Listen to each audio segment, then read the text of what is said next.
Who else reads books about submarines? Dad.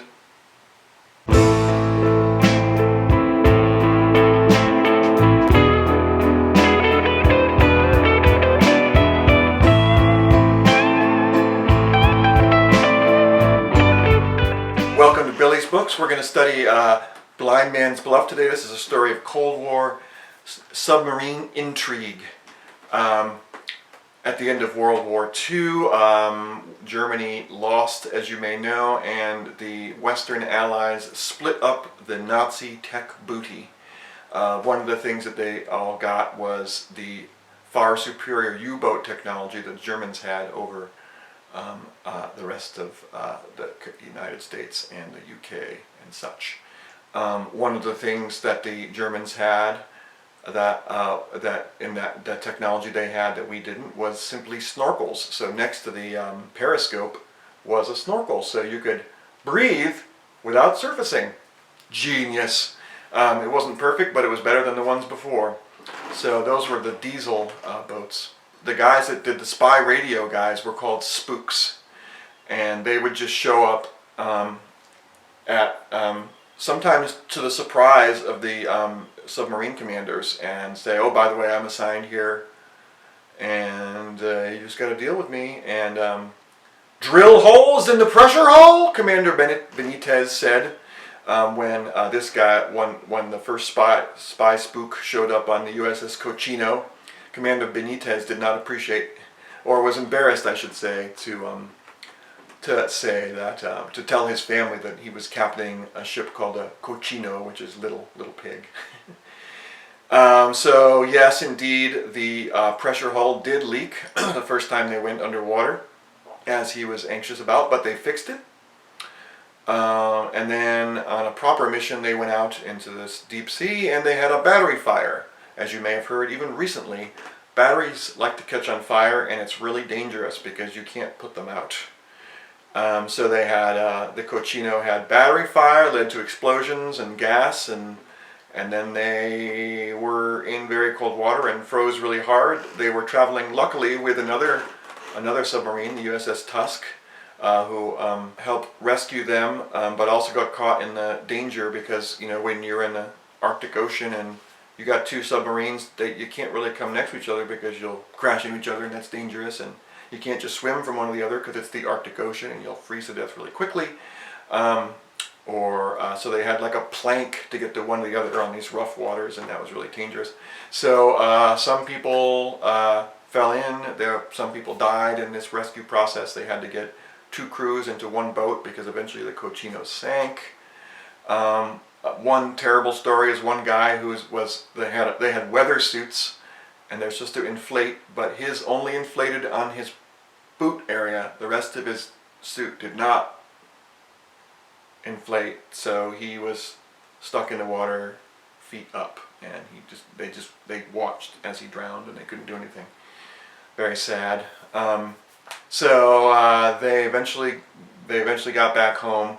And it was world news that one of their spy submarines sank. It was very embarrassing. And then a couple days later, the United States Air Force reported that they saw that the Soviets had nuclear weapons. Yay. Welcome to the Cold War. So the radio spooks did not necessarily answer to their commanders directly because they were sometimes working for the CIA or even something else we don't even know about. So when they say, "Well, to whom do you report?" they would always say, "The USS Classified." The submarines of the United States and the Soviet Union were constantly trying to learn from each other and spying on each other. One would trail each other, and you could even be trailed while trailing. You just don't know. And you can't really see much, so it's all about sonar and stuff like that. So anyway, some surface vessels, Soviet surface vessels, the destroyers, pinned down the gudgeon. And they had them there for a long time, and they were eventually breathing their own diesel gas, and it got really bad and stuff like that, and they just suffered really bad. And eventually with depth charges, eventually they had to surface, and when they surfaced, they were like, "Oh crap, they're going to kill us or something." But in fact, they just said, "Thanks for the anti-submarine warfare practice, see ya!" And the Soviets went home. So it's a good thing it was a Cold War instead of a hot war. then they slowly limped their way home, and they were given steaks and beer, which is not even allowed. And then when they got home, they found out, well, the Soviet Union now has ICBMs. ICBM standing for Intercontinental Ballistic Missiles. That means long-range missiles. We can get you way over here with a nuke way over there. Big scary thing. Also at the same time, they were, by the 60s, they were developing the nuclear submarine program, and the nuclear subs, many of them had nuclear missiles built into the subs. So I think they would have, and so you could have an arsenal of missiles right off the coast, just out to kill you. It's just 5 minutes, it's all over. Because usually the thing was the ICBMs are like, there's a bunch in the Soviet Union and there's a bunch in the United States, and it would take like 20 minutes for them to get to each other, so there's time to, more time to crawl underground and pray. But if you have submarines right off the coast, there's no warning, there's no time, just boom like that. So that's just the Cold War, fear of instant death. Good stuff. The leader of the nuclear fleet was Admiral Rickover, and he was like all these guys, obsessively controlling, strong personality, and he had to have things go his way, and he had to know all the stuff that the CIA was trying to keep away from him, but he was so boorish that he eventually knocked down those barriers. One of the expressions that the submariners had was they had to hide with pride off Soviet coast. So these guys were given real mixed messages. Get as much information as you can, get as close as you need to, but don't get caught. If they could sneak in real close, get some data and sneak out again, they would really just pat themselves on the back. That's really good. And I think it made the politicians really nervous, but at the same time the politicians wanted the data. So there's that. There's another character, what's his name? Craven, who is like a kind of a mad, John Craven. He's a mad kind of genius scientist type who was not really a naval guy, but he was working with the Navy, and he had really non-traditional ways of figuring stuff out. So he used what's called subjective probability, and that is where instead of just using the regular old data and standard procedure that the Navy would use, he would just ask experts in the Navy and elsewhere, like, what is the probability, or even what's your guess about where this thing would have fallen? Would it have been here? Would it have been here? Would it have been here? But he doesn't just say, where did the warhead go? He also does all these preliminary questions before about where do you think the boat would have been when this happened, and what would the situations would have been? All these little tiny detailed questions that lead all to one place, and he eventually concluded that this nuke was here, where all the other intelligence and Navy people thought it was here, and they're like, you're absolutely crazy, you're absolutely crazy. Well, guess what happened? Boom, it was right there where he said. And he used that again later when a Soviet sub was lost at sea. He had to invent some new techniques because they all thought it was over here, and he was like, no, I think it's over here because this thing happened and this series of events happened which led to this and da-da-da-da-da-da and all that stuff, and boom, he was right again, using like tapes and stuff of like trying to figure out all the booms and clacks of the Atlantic Ocean, it's like stuff like this, and whoop, he saw one of those, and he was like, well, this could be where where the compressor broke or something like that. It's really incredible when they get these things out of an entire ocean and they find it. It's impressive. Yeah, so the same thing happened with the torpedo. He did the same thing. He was like, well, I have a theory that the torpedo activated, and as a result of that, one of the things that when a torpedo becomes active while still on board is they do this 180-degree turn starboard really hard, and that's just I'm not quite how it works. That somehow negates it. I don't quite know how it works, but they talk about that, and they would ask every submarine captain, absolutely, that's what we would do in every test. But the people who manufactured the torpedo were like, oh, well, I would never activate on board. That's ridiculous. Of course not. It's impossible. The whole design is against that. And they were like, well, actually, there's this little 10-cent piece of aluminum that caused the failure, and it in fact did happen. So, once again, against all odds he was right.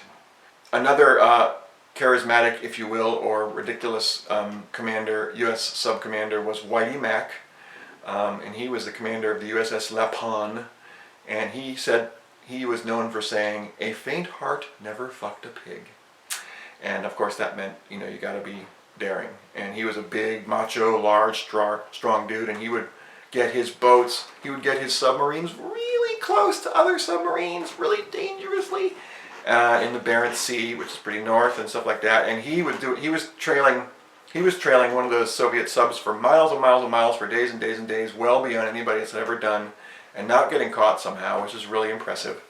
And he also broke the rules. He was a rule breaker. One of the things you're not supposed to do is, when you're in a submarine, or even many other boats, I think, tell what the mission purpose is.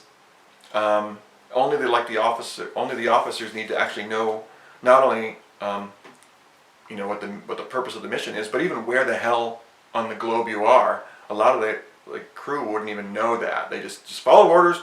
Don't have to know any more than that. But he shared all the information. They were historically trailing this submarine a long way, and he was just like, well, he just got all the crew involved, which really added to the morale because they were all engaged in the strategy and stuff. It was pretty interesting what he would do.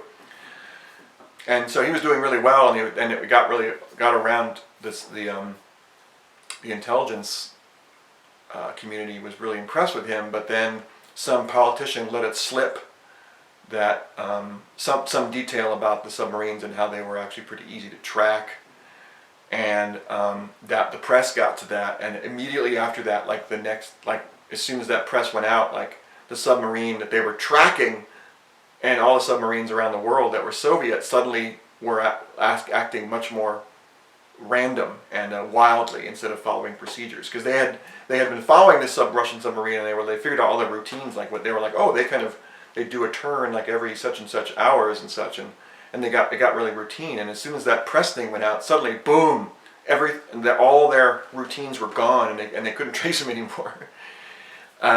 One more story for you. There's many of these stories. It's pretty intense. The USS Tautog, the Terrible T. There was two submarines. The USS Tautog was the lower U.S. submarine, and the Soviet submarine was above them. And they were doing their trailing thing, and it was going really well. But they were getting dangerously close. I don't even think they realized how close they were underneath. And suddenly, the Soviet sub decided to dive. Boom! Right on top. Scrape, crowned.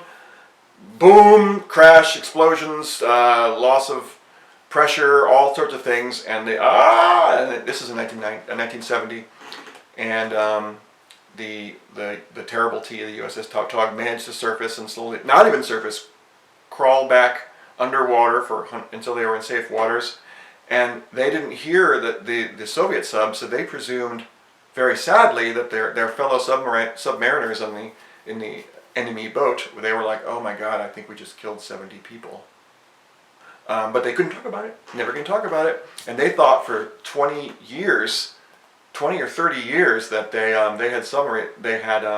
that Soviet sub had sunk, until this after the Cold War ended in 1990, I think, or 1999, somewhere around there. A Soviet submarine captain described a very similar interaction between submarines. They told the story of what happened, and then how they trailed the United States sub back to Japan. But in fact, the Tautog after the accident, had gone back to Pearl Harbor. So we think it's the same occurrence, but it might not be, and so it's still kind of, even now, a mystery.